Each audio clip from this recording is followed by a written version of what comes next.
You're going to find that a child in class 2 might be away for 2 to 3 times because the parents, they shifted with their animals and the child goes up with them. Having huge number of these populations as pastoralists, do you think that the school system that we have today in Kenya is relevant to this lifestyle? The answer to this is no. So what we need is to create a school system that is specifically modeled for these communities and for these children. We say for you to get education, you must come to a building, and that's the only place you can be taught. So where people's, should I say, livelihoods depends on them moving from one place to the other, where they take their animals, and that's how they actually eke their livelihoods. Then you're telling them basically, can you stop that and come? The educational measures and strategies that the government has undertaken so far are quite blanket in that all the regions in Kenya are subjected to same conditions and the same lifestyles. That is not very true with Northeastern Province. It is very unique, it's very distinct.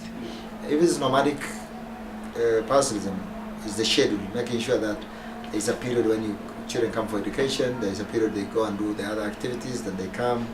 And there are successful stories around the world in terms of how nomadic children have been allowed to go to education up to a certain point, so they can better make use of life.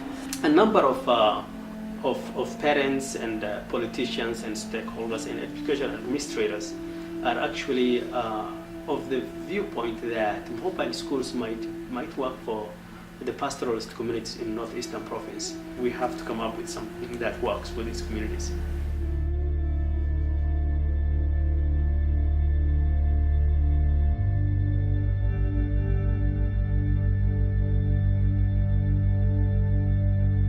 We talked about over 300 students being in a class.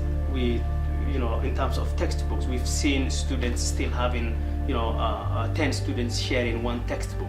We have over 500,000 children, school-age children, out of school in the pastoralist communities. There is no education, and the government does not have any program as yet. These are some of the cracks that we need to fill, and this will require a lot of resources and specialized programs, special focus by the government and other stakeholders to come together and really focus on these kids and what people can do. And I know something can be done. Can you imagine northern Kenya with 5,000 graduate women? It will socially transform quite quickly, almost immediately. We know that indeed kids or children who come from educated parents or household are the ones who are likely to succeed.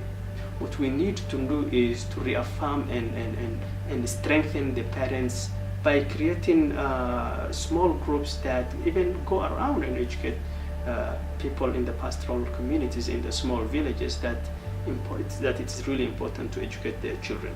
I'm going to school because I want to learn and know more things about the future. I'm in school so that I can look ahead in my life and improve my life so that I can depend on myself. I want to get education and to be prominent people like any other person, and to be a useful person in the future. School is the factory to make men, or to make small boys to be a strong men. Education means a lot. It means a lot. When somebody is educated, you know first you are far from a lot of problems. So when somebody is having education, we know somebody is far from poverty, somebody is far from being illiterate, and we have a lot of things. And also one is educated is educated to the community, for the community, because you are also bringing up the community. Yeah. All Kenyan children have to be given equal opportunities, so that the only determining factor to their progress will be their talent, their ability, and their efforts.